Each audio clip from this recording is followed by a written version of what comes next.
qui sont arrivés au mois de juin 1917 en Creuse, ils étaient 16 500, l'a raconté et constitué une association nationale pour ce faire. On peut s'interroger, quel est l'intérêt à cela? Parce que moins de 20 000 soldats, leur action, leur devenir dans cette grande guerre qui a duré plus de 4 ans, c'est somme toute apparemment secondaire. Et en même temps, ça l'est pas. Ça l'est pas, et cela pour plusieurs raisons, d'une part. Parce que ce qui s'est passé avec ces soldats russes et avec cette mutinerie en particulier, c'est une grande importance. Mais revenons tout d'abord sur les considérants de la Première Guerre mondiale, et c'est Loïc qui va nous dire quelques mots. En effet.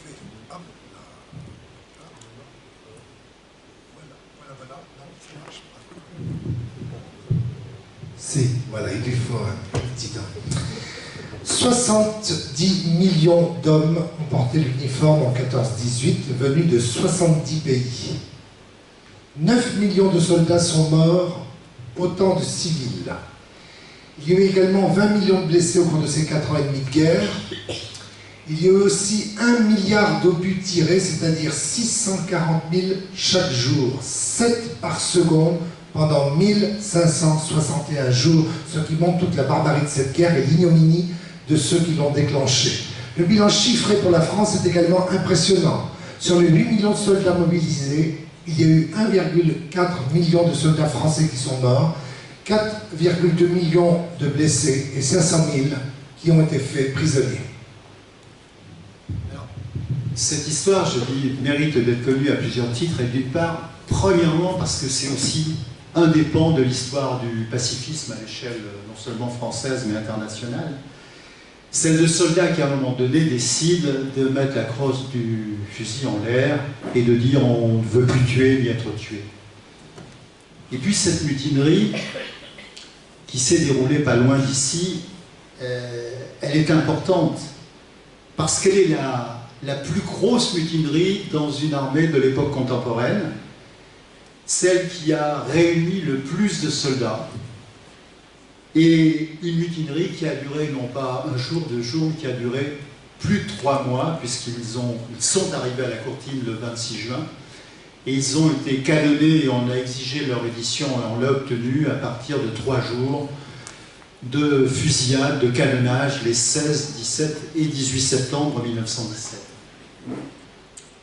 Et puis il y a une autre raison qui n'est pas secondaire pour laquelle nous devons enseigner, nous devons parler de ce qui s'est passé avec ces soldats russes et leur mutinerie. C'est que pour la première fois, un mouvement de soldats a engagé et a été représenté par des organismes, des comités, et là on les appelait les soviets, puisqu'à partir de ce qui s'est passé au printemps 1917 en Russie, les soldats sur le front à l'ouest, donc ceux qui étaient ici en France, ont constitué des comités et ont élu des délégués de représentants de régiments, de compagnies, qui étaient censés porter leur doléance à leurs supérieurs, et y compris être représentés à Petrograd aux soviets. Et ça, c'est d'une importance assez gigantesque. On va parler tout à l'heure de ce qui a été le premier décret qui a été voté donc en 1917. Il s'adressait tout particulièrement à la vie des soldats, et il donnait des droits nouveaux, des droits de citoyens à ceux qui avaient été toujours complètement asservis. Alors voilà un peu les 3-4 raisons qui nous semblent extrêmement importantes pour lesquelles nous organisons ce type de réunion et ce type de débat. C'est pour faire connaître donc cette histoire. Et nous avons organisé depuis 10 ans maintenant, puisque nous entrons en 2014 dans la 10e année de l'activité de l'association de la Courtine 1917, nous avons organisé de très très nombreuses conférences, 80 à peu près, 2 colloques nationaux, et nous avons fait des projections de films, puisqu'il y a plusieurs films sur cette affaire qui ont été tournés. Et nous nous sommes à chaque fois aperçus finalement que dans les publics qui étaient là pour les conférences et les projections, très très peu connaissaient cette histoire. Alors, Avant peut-être de rentrer dans le vif du sujet sur cette mutinerie, on va d'abord rappeler quelques éléments politiques et quelques dates et quelques points de repère. Je crois que c'est Corinne qui va le faire. Alors effectivement, vous savez tous qu'à la veille de 14, les tensions sont nombreuses en Europe. Il y a des rivalités économiques entre le Royaume-Uni et l'Allemagne, les rivalités territoriales entre l'Allemagne et la France, qui n'a pas renoncé à l'Alsace-Lorraine, devenue allemande, souvenez-vous, en 1871, les rivalités entre l'Autriche-Hongrie et la Russie, à propos des Balkans, les rivalités coloniales, enfin, entre la France et l'Allemagne, qui évite par 2 fois une guerre à propos du Maroc. Et il faut aussi signaler qu'à la fin du XIXe siècle, les principales nations en Europe craignent l'éclatement d'affrontements qui ont constitué des alliances défensives. On a la triple alliance, l'Empire allemand, l'Empire austro-hongrois et l'Italie, et la triple entente, la France, le Royaume-Uni et l'Empire russe. Alors, venons-en rapidement au déclenchement de la Première Guerre mondiale. Le 1er août, l'Allemagne déclare la guerre à la Russie. Le 3 août, l'Allemagne déclare la guerre à la France. Et le 4 août, le Royaume-Uni déclare la guerre à l'Allemagne. Les premières batailles vont être extrêmement difficiles, douloureuses, et ce sont de véritables hécatombes. 85 000 morts en août, 101 000 en septembre. Le 22 août 1914 a été la journée la plus meurtrière, avec plus de 21 000 soldats français qui sont morts. Voilà. Maintenant, Mireille. Le 2 septembre, l'armée allemande est à 30 km de Paris. La première bataille de la Marne va les repousser et dès la fin de 1914, la guerre de position en France va prendre la suite de la guerre de mouvement.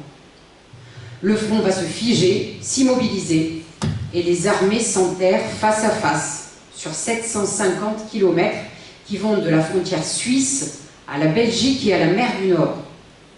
Un front de 750 km, mais avec un système de 2 à 3 tranchées, ce qui fera au total des milliers et des milliers de kilomètres creusés de part et d'autre de la ligne du front. En fin 1914, la France a déjà fait appel à ses soldats des colonies, 600 000 combattants qui sont venus d'Océanie, d'Asie, de la Caraïbe, mais cela ne suffit plus. Alors un plan est élaboré par l'Angleterre, et ce plan est accepté par la France. Il décide de demander à l'allié russe des troupes fraîches pour le front français. L'armée russe, en 1915, c'est plus de 4 millions d'hommes qui sont mobilisés, mais sur un potentiel de 17 millions. On prenait les hommes à partir de, je crois, 18 ans, et ils étaient mobilisables jusqu'à 35 ans. Mais sur ces 4 millions de mobilisés russes, tous ne sont pas en état de combattre, sur un plan strictement de l'armement. Parfois, dans certains régiments, ils attendent que le copain se soit fait tuer pour récupérer son fusil. Le tsar et donc son armée ont un problème majeur. C'est sur le plan humain qu'il y a une capacité énorme d'utiliser des forces, mais sur le plan de l'armement, il y a une déficience qui est notoire. Alors, la France, quant à elle, a un problème totalement inverse. Elle manque d'hommes, de chair fraîche, comme on disait à cette époque. Mais par contre, les armements avaient fonctionné dans les 2 décennies précédentes à plein, et on était capable de fournir à ceux qui le demandaient des cartouches, des fusils, des mitrailleuses et des canons. Alors il y a eu l'idée des gouvernements, donc français et anglais, de faire appel à ce réservoir d'hommes russes qui existait là-bas en Russie et qui était inutilisé en échange de livraison d'armes. Et c'est donc en 1915 que les choses vont se préciser, avec des pourparlers où va être conclu finalement un troc des armes contre des soldats. Dans une note confidentielle de l'armée française datée du 5 décembre 1915, avant que se mènent véritablement les négociations, on peut lire. Je cite. « Une fois le mouvement bien réglé, il sera possible d'amener en Occident environ 4 000 Russes par jour, soit 120 000 environ par mois, soit en 10 mois 1 200 000 hommes, ce qui n'affaiblirait pas sensiblement la résistance militaire de la Russie, car elle ne pourrait jamais utiliser chez elle toutes ses réserves. Au final, il n'y eut que 4 brigades de 10 000 hommes chacune qui furent envoyées. 2 brigades, la première et la troisième brigade, restèrent en France, et les brigades 2 et 4 partirent sur le front d'Orient, à Salonique tout particulièrement.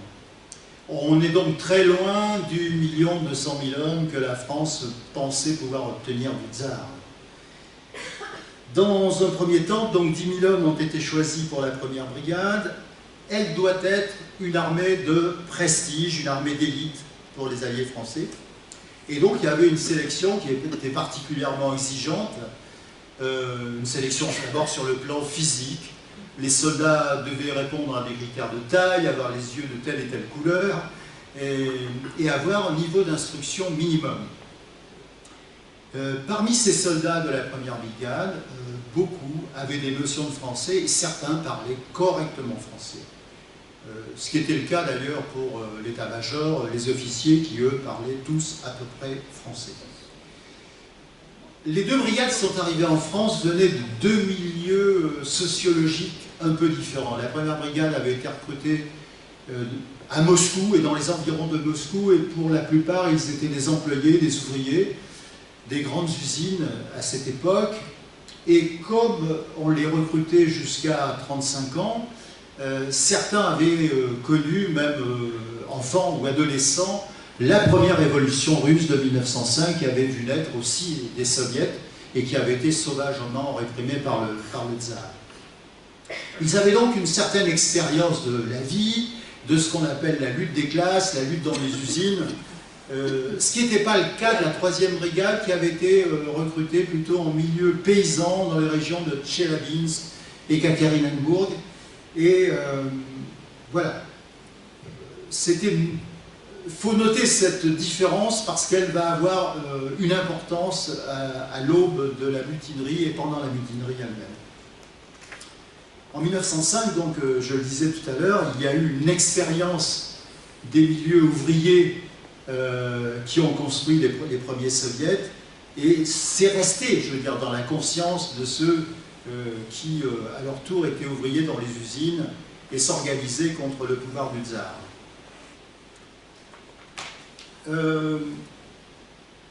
Alors, quelques mots maintenant sur le voyage que va effectuer cette première brigade, parce que là, cela mérite de s'y attarder. Je crois qu'on a la carte sous les yeux, et je crois que c'est Corinne qui va nous parler de ça.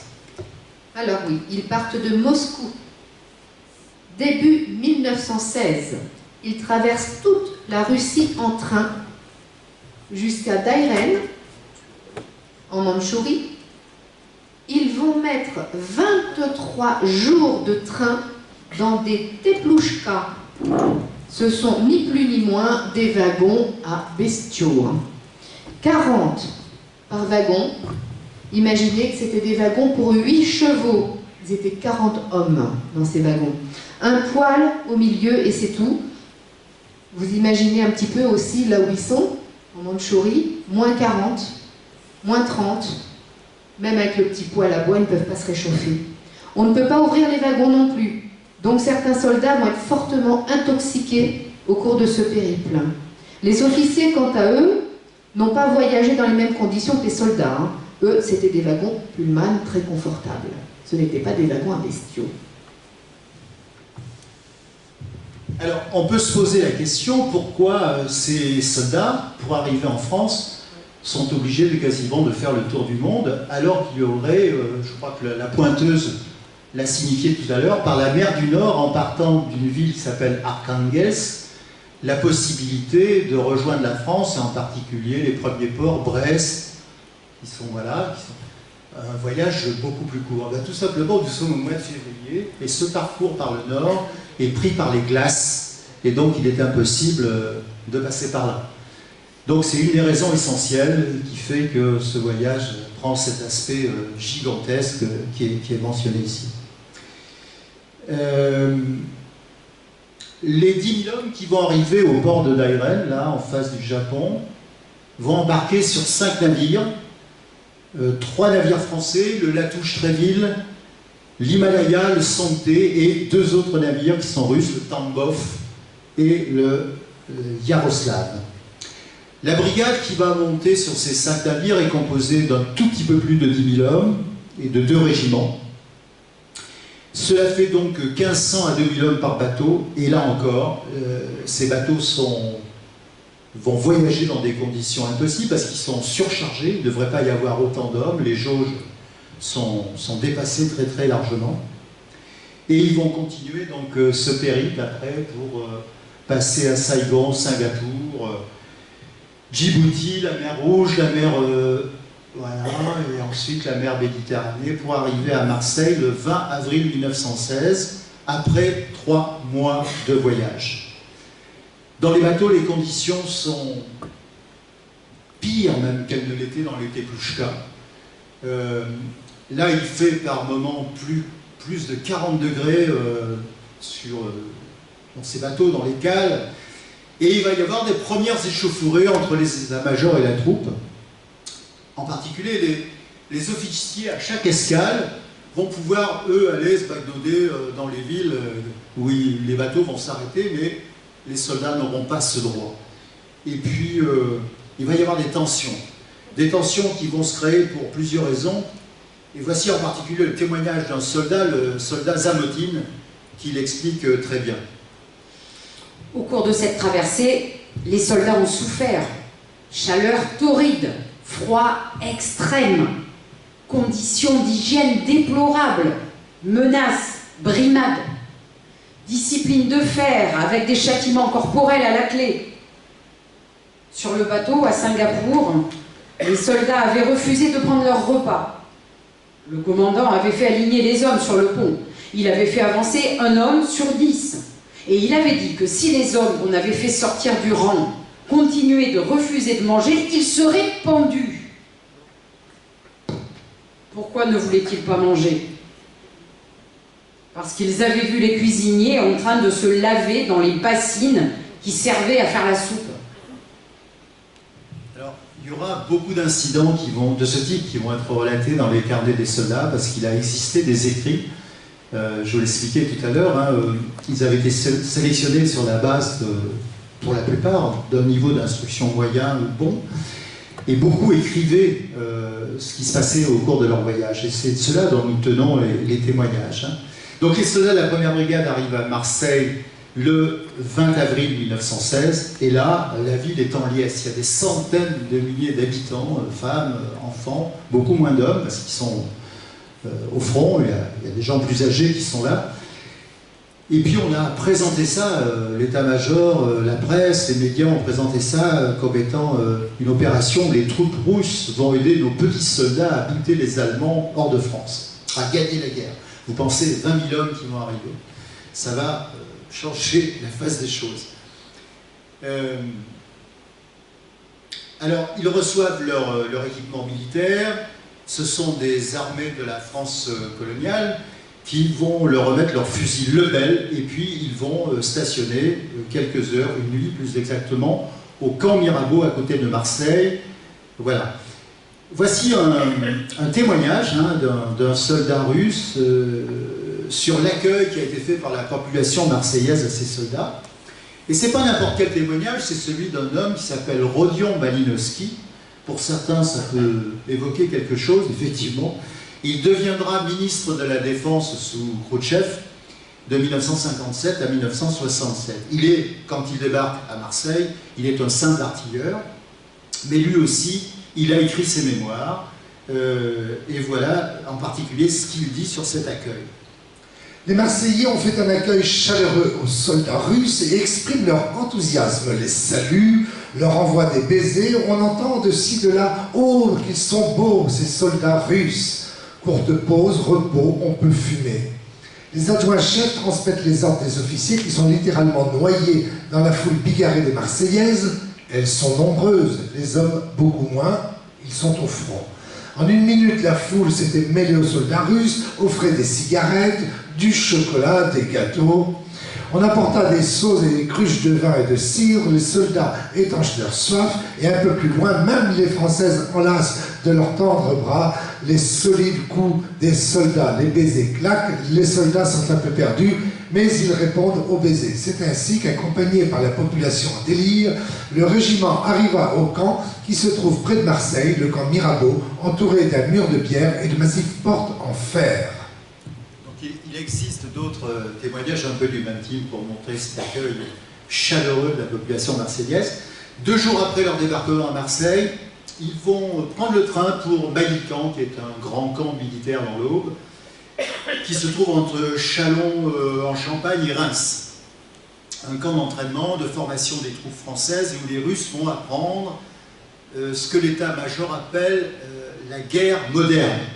Et les soldats russes vont recevoir une instruction militaire au camp de Mailly qui va durer 2 mois.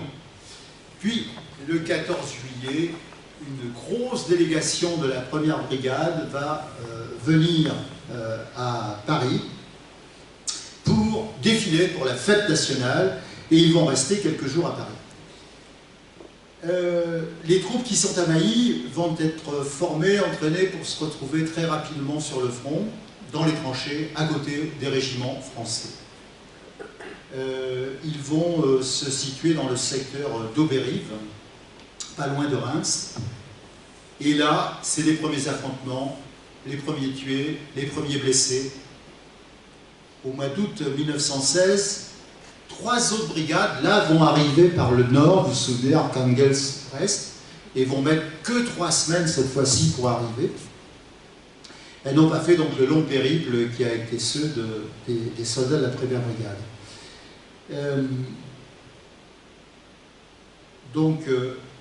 Ces 30 000 hommes nouveaux qui arrivent n'ont voyagé eux que 3 semaines, et ils rejoignent alors Marseille en train.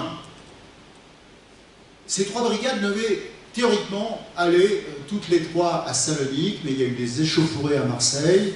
Encore une fois, je vais parler des officiers de l'armée russe.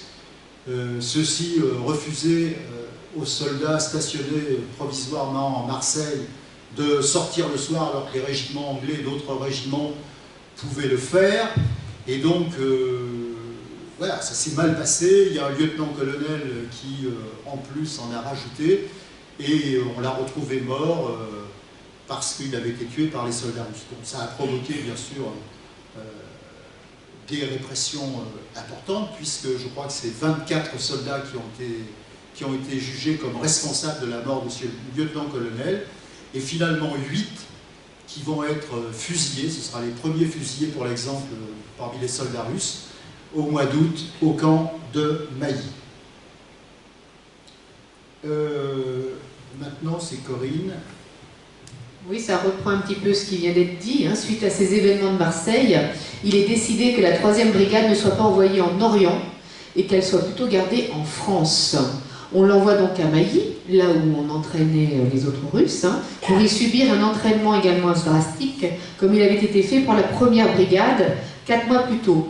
À partir d'octobre 1916, c'est elle qui va remplacer la première brigade sur le front après une formation extrêmement rapide. Donc ils se sont retrouvés en plein combat dans les tranchées avec très très peu de formation. C'était vraiment absolument trop juste, c'était l'horreur. Imaginez dans les tranchées tout ce qui pouvait se passer.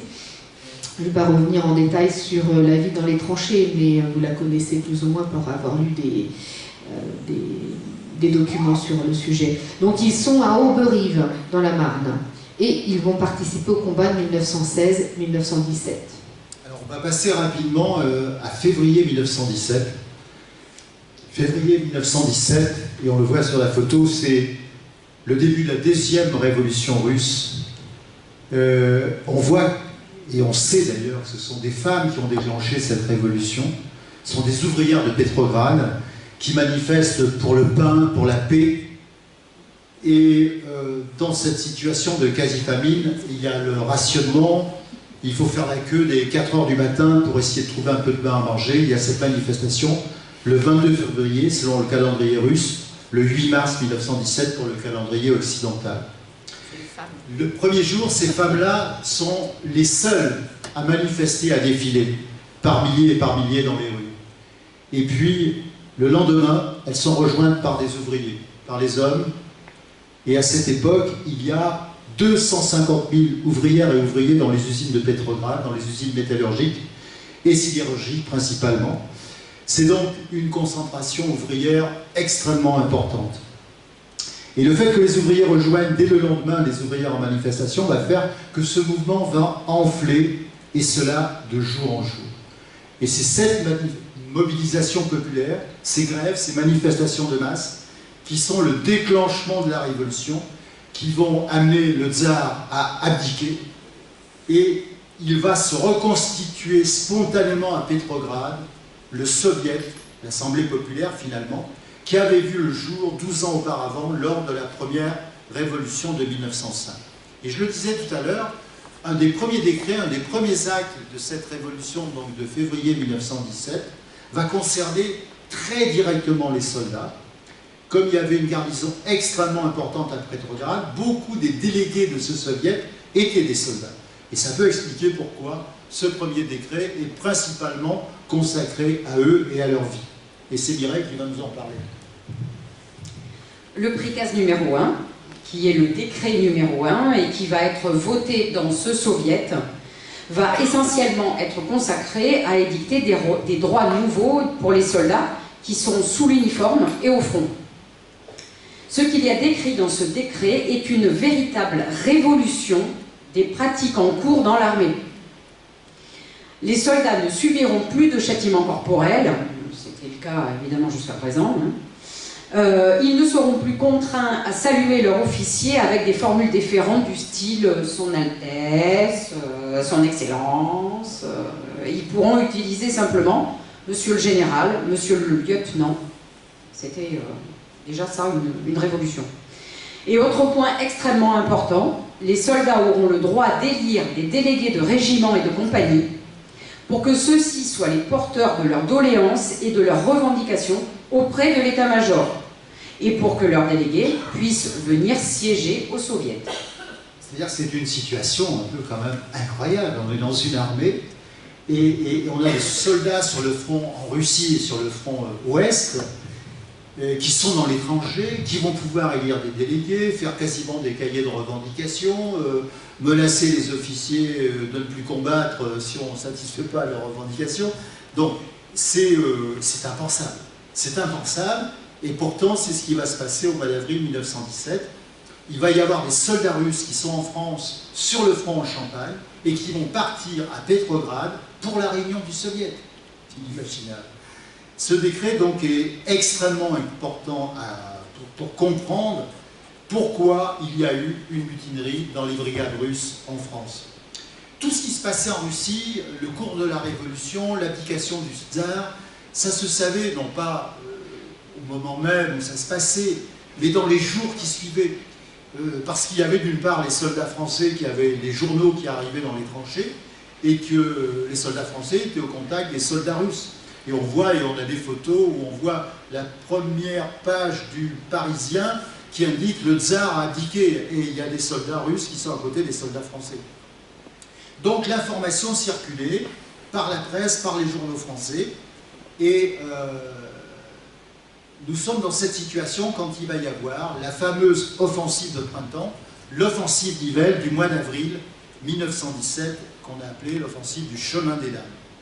Cette offensive se prépare depuis des mois, et la première et la troisième brigade, sous la direction de la 5e armée française, vont être engagées pour des objectifs extrêmement ambitieux. Pour la première brigade, il s'agit de prendre le village de Courcy, occupé par les Allemands depuis septembre 1914, et le fort stratégique de Brimont, et pour la troisième brigade, de prendre possession de la côte 108 et la zone de communication de Berry-au-Bac. L'offensive Nivelles commence le 16 avril.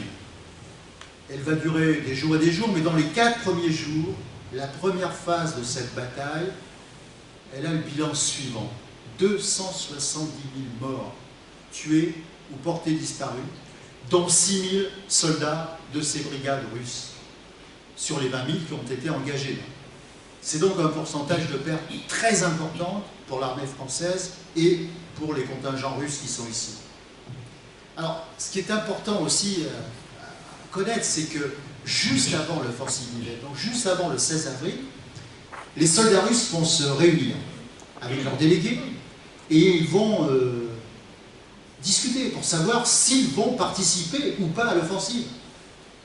Et c'est à une très courte majorité qu'ils décident d'y participer, mais pour solde de tout compte, et après exiger haut et fort auprès de l'état-major qu'ils puissent rentrer en Russie, dans leur famille, et puis participer de ce qui s'y passe, de cette révolution, où on parle de distribution des terres, où on parle de liberté, où on parle de beaucoup de choses qui les intéressent au premier chef. Et puis ils se rendent compte que depuis des mois et des mois qu'ils sont dans les tranchées, qu'ils ont combattu, finalement qu'ils ont été échangés comme un troc, comme de la chair à canon. Et ça devient de plus en plus insupportable. Et donc tout ceci est cumulé. L'abdication du tsar, le fait qu'ils ont perdu déjà des centaines et des centaines de leurs camarades, et le fait qu'ils veulent rentrer chez eux et ne plus combattre. À propos de ce qui s'est passé la veille de l'offensive Nivelle dans les brigades russes, il y a un témoignage que nous avons publié qui est extrêmement important, que va dire Corinne. L'heure de la grande offensive approche. Il est prévu que les brigades russes y participent. Le 15 avril, veille de l'attaque, se déroule une scène surréaliste aux yeux du commandement. Les comités des 2 régiments de la première brigade se réunissent dans la cave du château de Saint-Thierry pour décider s'ils vont combattre ou non. Ils votent à une courte majorité leur participation à la grande offensive qui doit permettre la percée décisive du front entre le chemin des Dames et le mont Sapignol, mais demande en échange leur rapatriement en Russie. Donc telle est la situation ce mois d'avril 1917, l'état d'esprit de ces brigades russes, de ces soldats. Il faut signaler également quelque chose qui est extrêmement important. Les blessés sont amenés principalement dans les hôpitaux de la région parisienne, à Vanves et Malakoff. Et puis vous le savez très certainement qu'à cette époque, il y a une immigration russe internationaliste qui se rattache aux différents courants, disons, politiques en Russie, mencheviques, bolcheviques, qui existent à Paris principalement, qui éditent des journaux, et que ces propagandistes russes eh bien, font parvenir leur propagande aux soldats. Ils le font en particulier en allant dans les hôpitaux tenir des réunions avec ces soldats russes qui sont blessés. Et le premier comité, le premier soviet qui est organisé, c'est dans l'hôpital de Malakoff, en région parisienne. C'est pas sur le front, mais c'est dans un hôpital avec les soldats blessés et avec les internationalistes qui venaient leur rendre visite.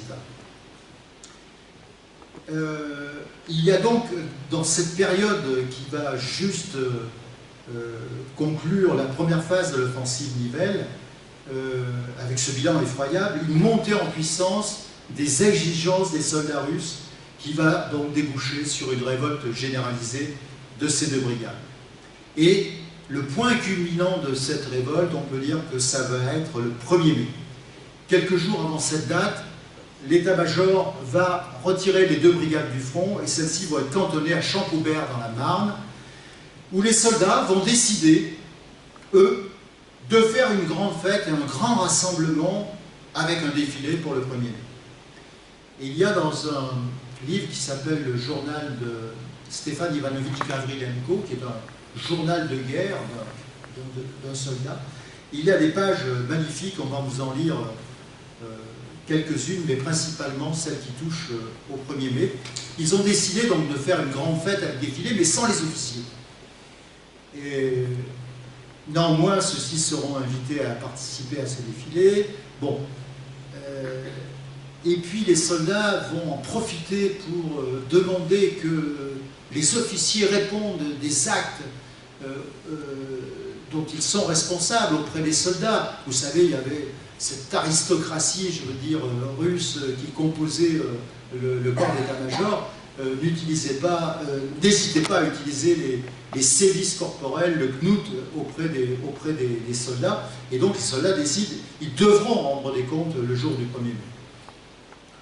Vous voyez ici dans la diapo, oui, on voit bien liberté, on voit moins ce qui est en bas sur l'autre drapeau. Il est dit « Vive la Russie libre, vive le socialisme ». Et puis, je crois qu'il y a un autre drapeau, mais je ne sais pas où il y a. Oui, là-bas, tout à fait à gauche. On voit très peu, c'est en cyrillique. La traduction, c'est « Salut à la Russie », c'est-à-dire libre, démocratique, socialiste. Vous avez donc des soldats, le 1er mai, qui se rassemblent par milliers et par milliers dans les champs, là, qui vont défiler et qui vont exiger de leurs officiers de rendre des comptes sur leur attitude.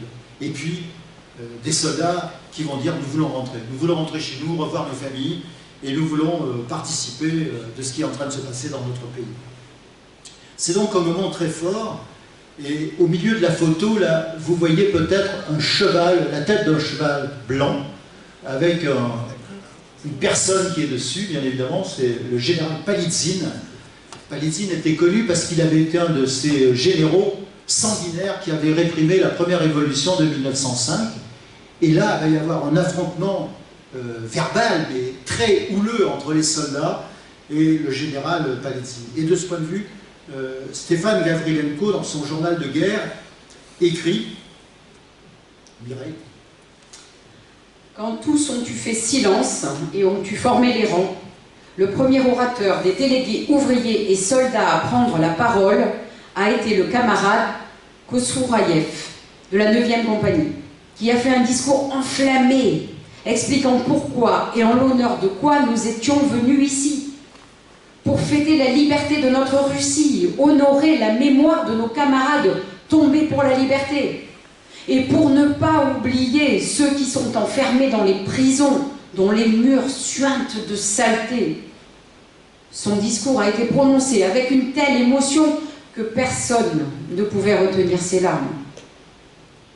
Après lui est intervenu le deuxième orateur, Tsiglov, qui a exprimé nos besoins, nos souffrances, et a décrit les punitions venant de nos chefs qui se comportaient de façon si révoltante. À entendre un discours si beau, chaque soldat en avait l'âme retournée, tous avaient le visage en larmes. On avait envie de dire « Voilà comment vous, scélérats que vous êtes, vous vous comportiez avec nous les soldats. Maintenant, regardez-nous, les yeux dans les yeux. Qui de nous avait raison? Qui était coupable? Vous buviez notre sang, vous nous forciez à appeler blanc ce qui est noir et noir ce qui est blanc. Mais le noir s'est levé devant les yeux des soldats. Il s'est transformé en blanc puis en rouge. Et soudain, tout s'est obscurci comme dans l'épaisseur mortelle de la nuit. Le député de notre 10e compagnie, Polikarpov, a salué ses camarades soldats et messieurs les officiers. Il nous a ensuite fait un discours. Camarades, quelle joie se manifeste chez nous en Russie. Une joie qui est parvenue jusqu'à nous. Mais nous ne devons pas oublier les camarades morts pour rien. Ceux qu'on a fusillés dans les camps de Mailly pour des actions réelles ou supposées. Nous ne devons pas oublier que lorsqu'ils sont venus de Russie, ils avaient avec eux un colonel, un véritable Allemand qu'ils avaient repéré et qu'ils voulaient même les faire jeter à la mer. Tremblant de tout leur corps, ils avaient enduré toutes les punitions, tous les tourments qu'il leur avait infligés. Lorsqu'ils ont eu atteint le lieu de débarquement à Marseille, là, après toutes les souffrances supportées pendant la traversée, ils ont décidé de le tuer. Lorsqu'il est descendu du bateau, ils l'ont empoigné. Il a été tué aussitôt, mais on s'est emparé sur le champ de ses camarades. Tout le régiment était dans le coup, mais 8 hommes ont été considérés comme coupables. Et le colonel Ivanov les a fait passer devant un tribunal. Je dois dire une chose, si le colonel Ivanov a conscience de sa faute, qu'il vienne à ma place, et que face à tout le régiment, il demande pardon à ceux qu'il a fait fusiller. Et des fusillés à cette période, vous savez tous qu'il y en a eu beaucoup. Des fusillés pour l'exemple. Quel exemple! Le colonel Ivanov a alors demandé pardon. S'est incliné devant tout le monde, il est descendu de la tribune. Les discours des orateurs ont ensuite recommencé. Tout le monde écoutait au pied de la tribune. Voici que le général Palitsine et notre général de brigade Dovitsky arrivent à cheval vers notre régiment. Le général Palitsine a mis pied à terre. Il est venu près des soldats et a demandé « Permettez-moi de venir parmi vous ?» On a dit qu'il vienne. Il est arrivé, a écouté nos discours et a dit « Messieurs les soldats, permettez-moi de vous lire l'ordre que j'ai apporté ?» Nous avons autorisé. Il en a fait la lecture. Les orateurs lui ont dit « Nous connaissons cet ordre depuis longtemps et il est inutile de nous le lire.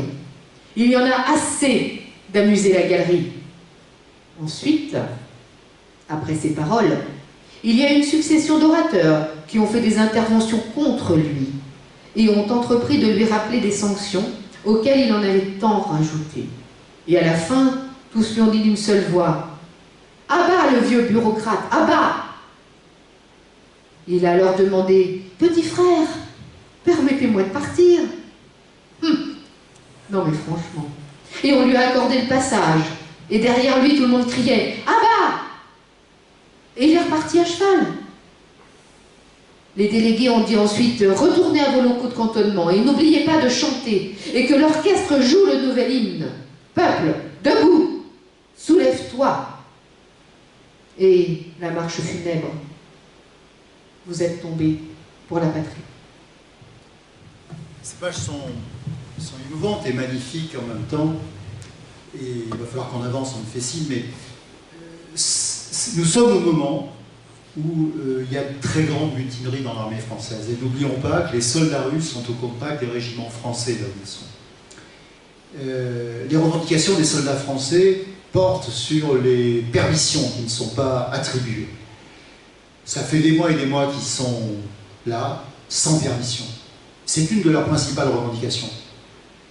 Alors se pose la question, est-ce que les soldats français savaient véritablement ce qui se passait dans les deux brigades des soldats russes? Eh bien oui. Oui, il y a un témoignage qui est extrêmement important, c'est celui d'un monsieur, un homme, un soldat qui s'appelle Louis Barthas, qui a écrit ses carnets, les carnets de guerre de Louis Barthas, tonnelier, il était tonnelier dans l'Aube.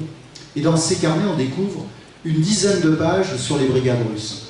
Et ces pages se démontrent qu'ils savaient, eux, les soldats français, ce qui se passait réellement, cette révolte profonde dans les brigades russes.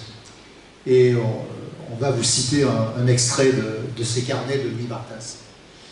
En ce moment, éclata la révolution russe. Ces soldats slaves, hier encore pliqués, asservis à une discipline de fer, allant au massacre comme des esclaves résignés, inconscients, avaient brisé leurs joues, proclamé leur liberté et imposé la paix à leurs maîtres, à leurs bourreaux. Le monde entier était stupéfait, pétrifié de cette révolution, de cet écroulement de cet immense empire séculaire des tsars. Ces événements eurent leurs répercussions sur le front français, et un vent de révolte souffla sur presque tous les régiments. Le 30 mai à midi, il y eut même une réunion en dehors du village pour constituer, à l'exemple des Russes, un soviet composé de 3 hommes par compagnie, qui aurait pris la direction du régiment. À ma grande stupéfaction, on vint m'offrir la présidence de ce soviet, c'est-à-dire pour remplacer le colonel, hein, rien que ça. Alors, la suite des carnets de Louis Barthas est assez amusante parce qu'il s'est défilé parce qu'il savait que de toute façon, ce qui était au bout, c'était quand même d'être fusillé. Hein.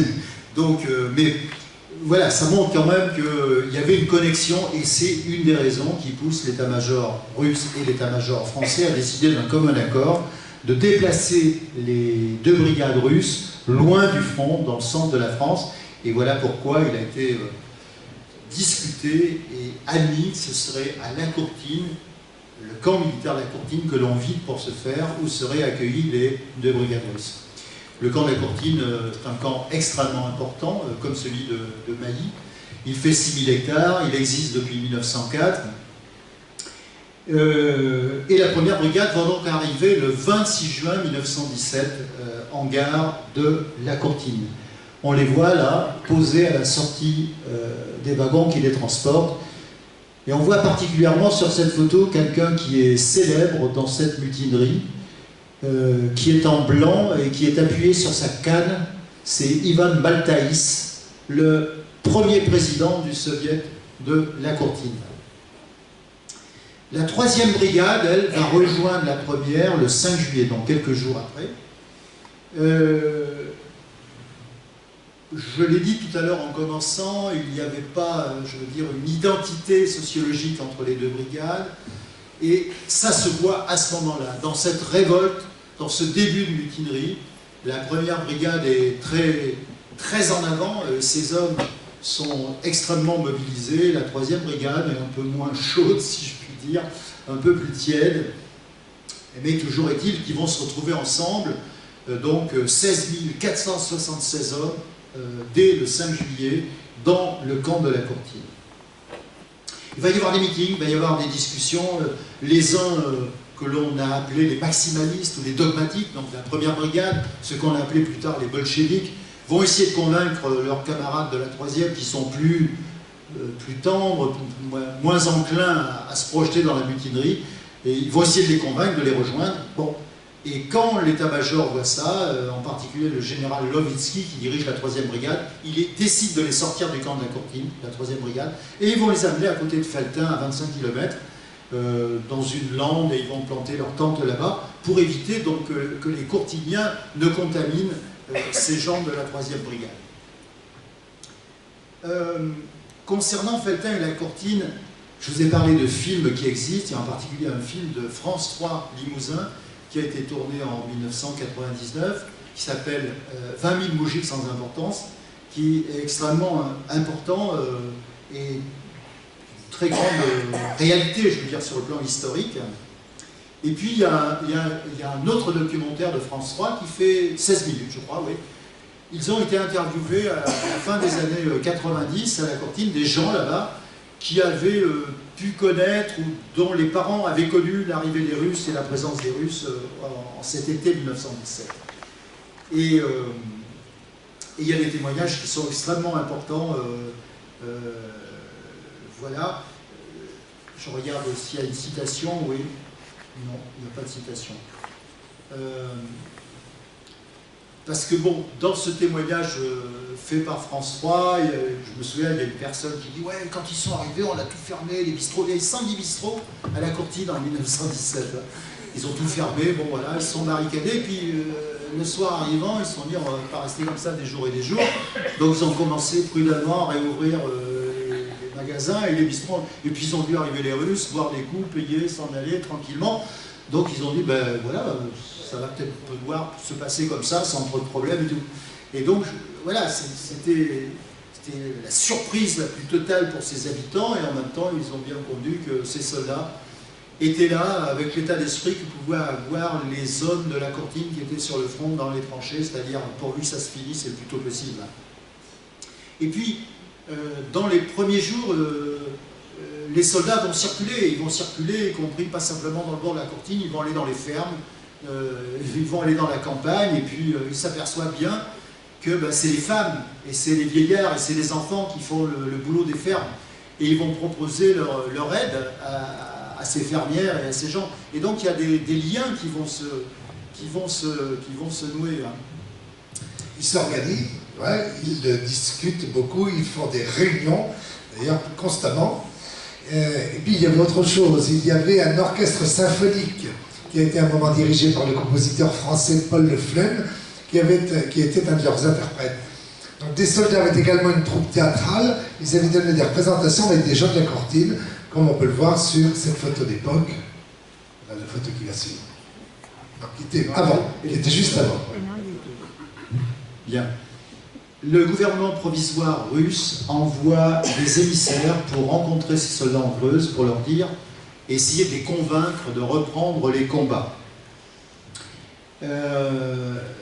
Mais les hommes se sont radicalisés, ils sont véritablement entrés dans une mutinerie, et ils exigent de rentrer chez eux en Russie, donc ils opposent une fin de non-recevoir à ces deux émissaires qui viennent les rencontrer. Et puis il va y avoir des pourparlers. Baltaïs, dont je vous ai parlé tout à l'heure, va être convié avec certains de ses camarades à se rendre à Paris négocier avec l'état-major russe et avec le gouvernement français. Et puis il va revenir, Baltaïs, de cette entrevue, et dans une réunion avec ses milliers de soldats au camp de la Courtine, il va essayer de plaider une solution, une cause, qui est de dire on va peut-être rendre nos armes, rendre nos chevaux, et puis nous pourrons alors exiger de rentrer chez nous. Et là, il se fait rejeter, rabrouer, et il est obligé, tout président du Soviet qu'il est, de quitter le camp de la Courtine avec, je crois, 200 à 300 de ses camarades seulement, parce que les soldats ne sont pas d'accord. Ils ne veulent pas rendre les armes, pas rendre leurs chevaux, ils veulent simplement qu'on leur dise on vous embarque et vous rentrez chez vous. Donc, c'est un bras de fer qui va être donc à partir de ces premiers jours de juillet engagé avec les autorités militaires et y compris le gouvernement français contre ces mutins. Baltaïs va être remplacé tout de suite par un autre homme qui s'appelle Afanassi Petrovitch Globa, qui va être donc élu à la tête du Soviet. Alors il va y avoir des ultimatums tout au long de l'été adressés à ces soldats. Rendez vos armes, reprenez le combat, et tous les ultimatums vont bien évidemment être refusés. Le dernier ultimatum est en date du 14 septembre, il donne au mutin jusqu'au 16 septembre pour rendre les armes. C'est un général français, le général Combi, qui dirige les militaires français qui vont venir faire un rideau autour du camp de la Courtine, un deuxième rideau composé de 5000 soldats français. Il y aura un premier rideau, c'est-à-dire celui chargé de faire rendre gorge au mutin, qui va être composé de soldats russes considérés comme sûrs, loyalistes, et notamment de soldats russes de la 3e brigade dont j'ai parlé tout à l'heure. On aura donc ces deux rideaux, l'un de 3000 soldats russes, l'autre de 5000 soldats français, qui se préparent pour la fin de l'ultimatum et pour... ils ont fait venir des artilleurs russes qui devaient partir pour Salonique, ils les ont dérivés, fait monter de Marseille à la Courtine. Donc c'est à coups de canon et à coups de mitrailleuse qu'on va chercher à obtenir la reddition de ces 10 000 mutins de la 1re brigade. Toute la population de la Courtine va être évacuée, toute la population, il va y avoir simplement une garde civique d'hommes qui va être constituée pour veiller à ce qu'il n'y ait pas voleurs, de déprédation et de choses de ce type-là. Et puis, on va s'acheminer vers le fameux jour du 16 septembre, qui est le dernier jour donné par les états-majors pour que les buteurs engorgent.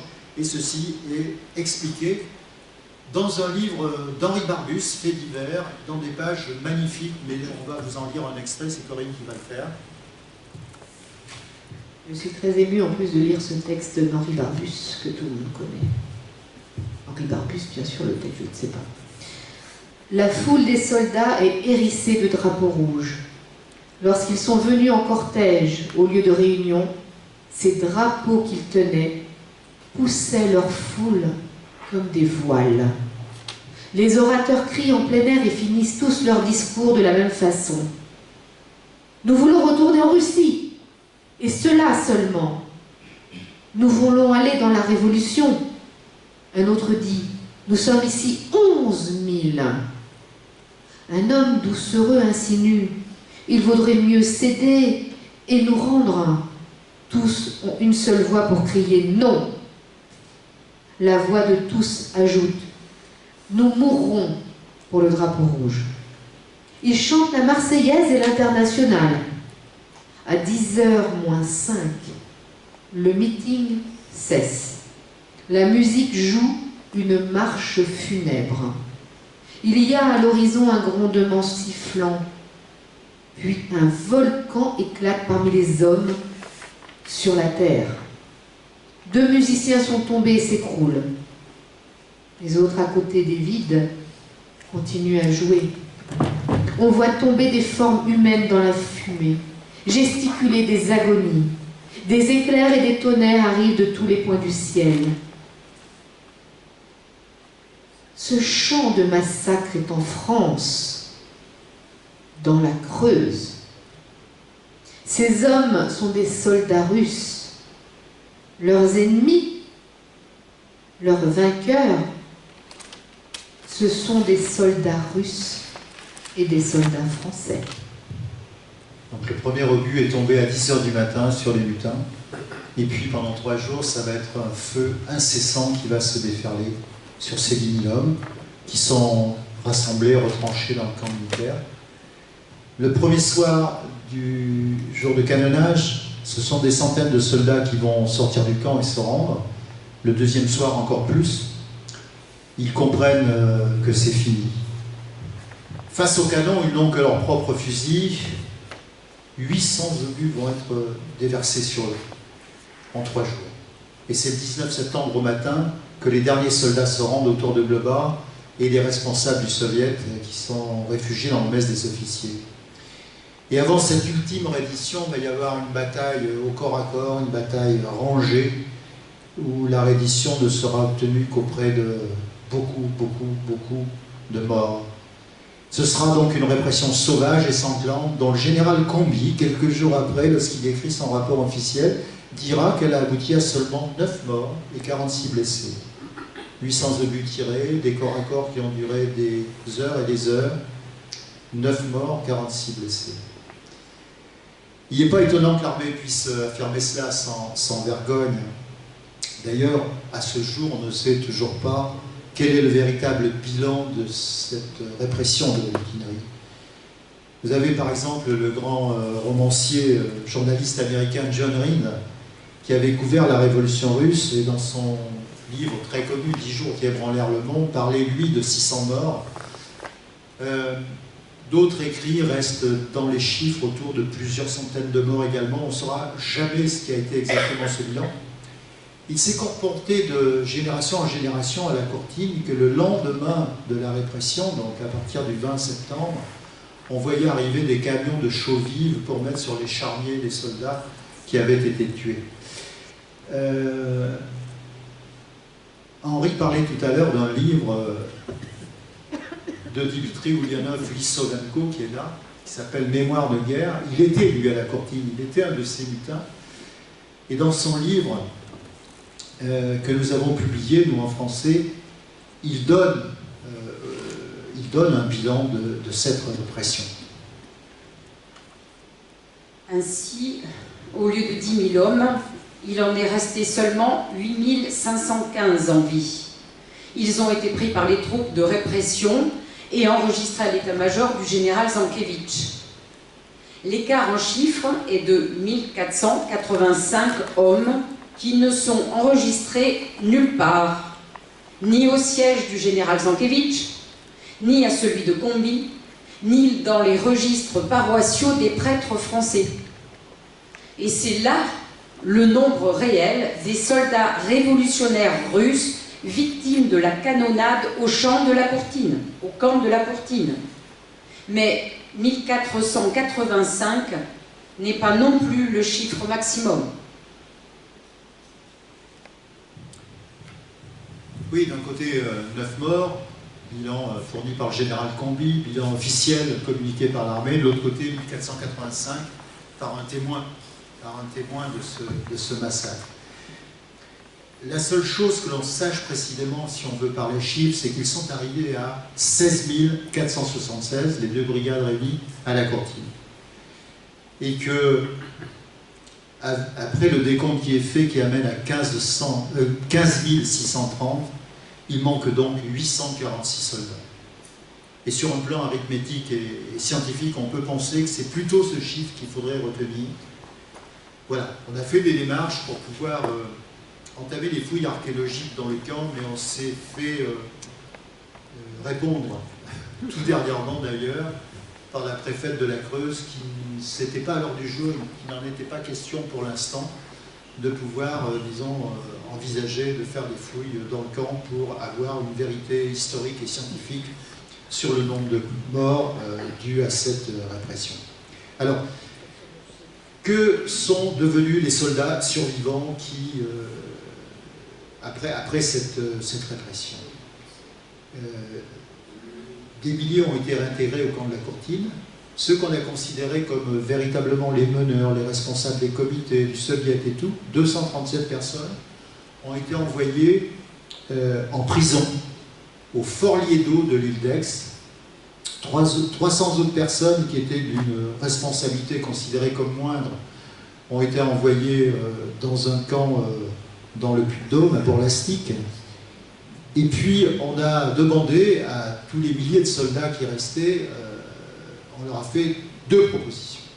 D'une part, de reprendre sous la direction de l'armée française les combats, et 400 d'entre eux seulement ont accepté de rentrer dans une légion sous la responsabilité de l'armée française.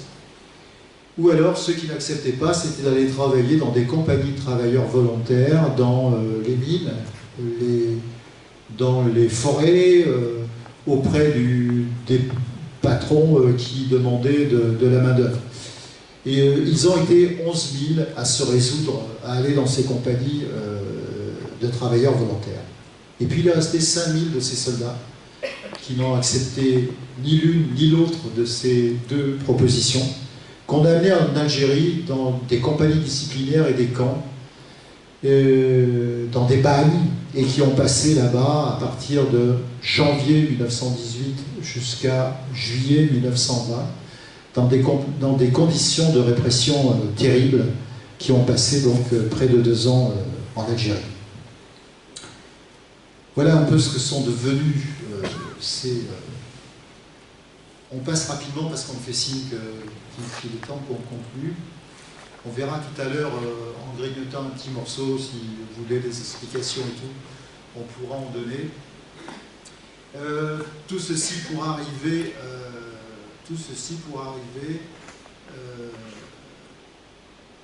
J'essaie de. Voilà.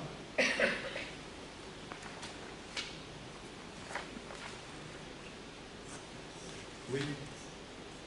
Oui, c'est une photo. Donc, alors, ce qui est intéressant, vous qui êtes des Corréziens, c'est que c'est un monsieur corrézien qui avait une forge à Rélisane, qui était parti, je crois, en 1913 de Corrèze, qui avait fondé une forge et qui a employé en 1918 et 1919 des mutins russes avec d'autres travailleurs de sa forge. Et on en voit 2, je crois, d'entre eux qui ont la casquette russe, 3 qui ont la casquette russe, un peu sur la droite, là. Ouais, ouais. Voilà. Et ils ont correspondu. Ce monsieur, j'ai oublié son nom, enfin, son petit-fils est à Ussel, et je ne me souviens plus son nom. Toujours est-il que, voilà, c'était pas les pires conditions là, de répression, ça s'était manifestement un peu mieux passé que pour les autres. Sur la diapo suivante, Marinette, on va peut-être avancer parce qu'il faut aller vite. Voilà, c'est des portraits. Global, je vous en ai parlé tout à l'heure, c'est celui qui est au moment de la répression et au mois d'août le responsable du soviet. Pierre Kidiaïev, qui est également quelqu'un de très connu dans ce processus de la mutinerie. On le voit là, gardé par un soldat de l'armée coloniale. Il est à l'hôpital du Cournot, en Gironde.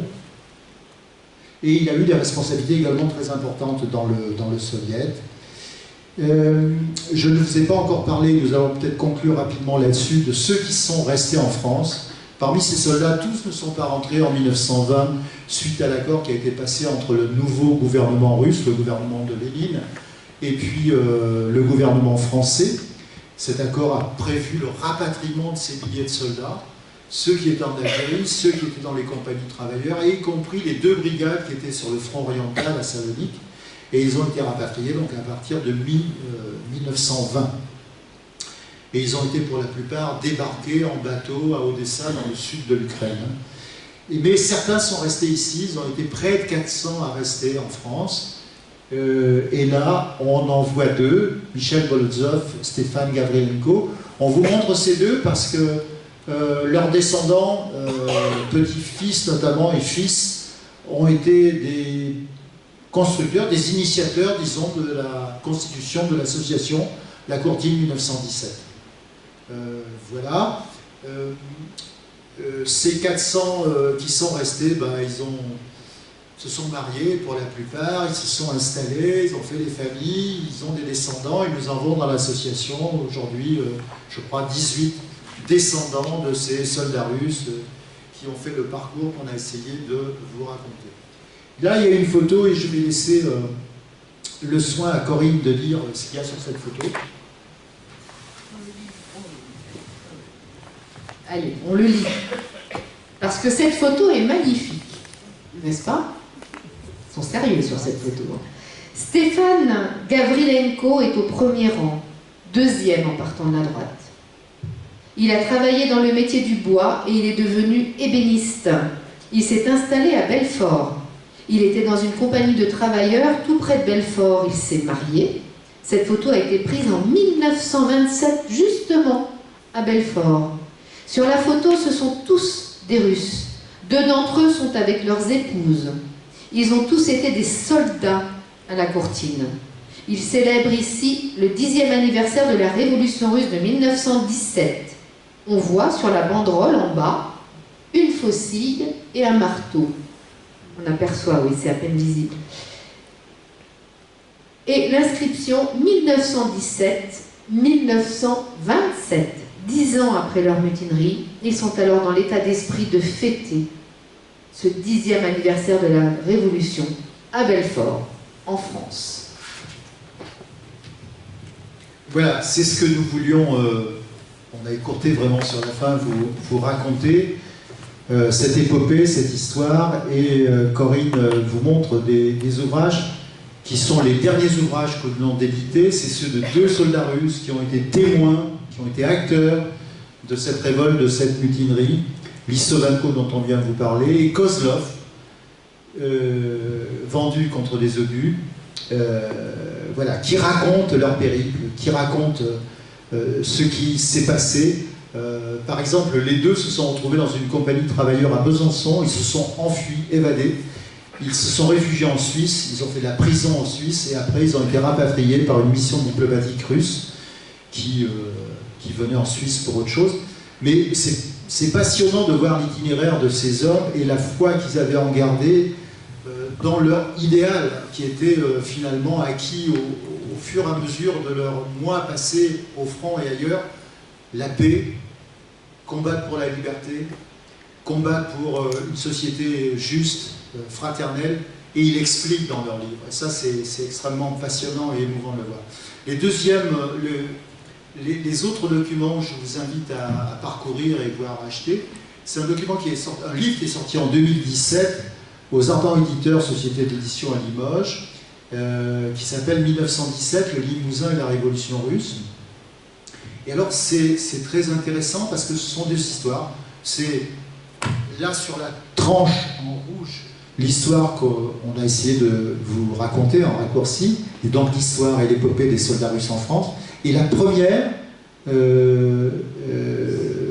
en noir, là sur la tranche, c'est l'histoire d'un ouvrier de l'imprimerie à Limoges qui s'appelait Body et qui est parti avec son régiment en 1917 en Russie comme instructeur militaire. Pourquoi? Parce qu'il parlait russe, lui, hein. Je ne vous raconte pas tout ça, mais c'est passionnant. Ça a été écrit par Anne Manigaud, qui est une prof d'histoire de Limoges, qui a fait sa thèse sur Marcel Body. Et cet ouvrier limougeot a été happé par la révolution russe. Il parlait russe, il est devenu, par un hasard de circonstances incroyables, un des traducteurs de Lénine et des grands dirigeants bolcheviques de cette époque. Et après la révolution du mois d'octobre 1917, il a été envoyé comme 2e de l'ambassade bolchevique, finalement, à Oslo, en Norvège, avec Alexandra Kollontai, qui était l'égérie des bolcheviks à ce moment-là, et la seule femme diplomate au monde qui existait. Il est devenu amant d'Alexandra Kollontai, il est resté plusieurs années donc diplomate également, il est revenu à Moscou, puis quand il est revenu à Moscou, il a vu que le communisme qu'il avait épousé, lui, comme principe de vie et de liberté, bon, c'était pas exactement ça dans la fin des années 1920 qu'il voyait en Russie, dans une Russie qui venait de subir 4 ans de guerre civile, des millions de nouveaux morts. Bon, Et donc il a voulu rentrer en France, il a réussi par des chemins détournés à rentrer en France, et puis il est revenu à Limoges, et puis à Limoges il est devenu un propagandiste du Parti communiste, et puis après il s'est fait exclure du Parti communiste. Bon, je vous passe, c'est une histoire assez extraordinaire d'un ouvrier qui a eu un parcours inimaginable de ce point de vue. Donc c'est un bouquin qui a 2 titres et passionnant. D'un ouvrier du Limousin, oui, c'est pour ça qu'on... Voilà. Voilà, et on termine rapidement cette présentation en ne manquant pas de vous rappeler que cette année, c'est les 10 ans de la Courtine. Et pour ces 10 ans, nous faisons 3 jours assez exceptionnels à la Courtine, Felletin, Saint-Setier et Jansiou.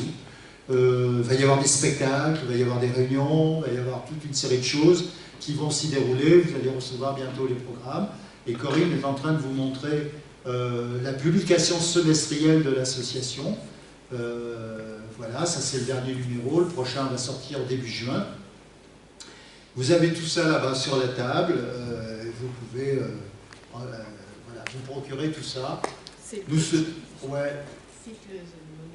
Voilà, c'est le monument de Jansiou. Ouais, tout le monde connaît peut-être le monument de Jansiou. Voilà.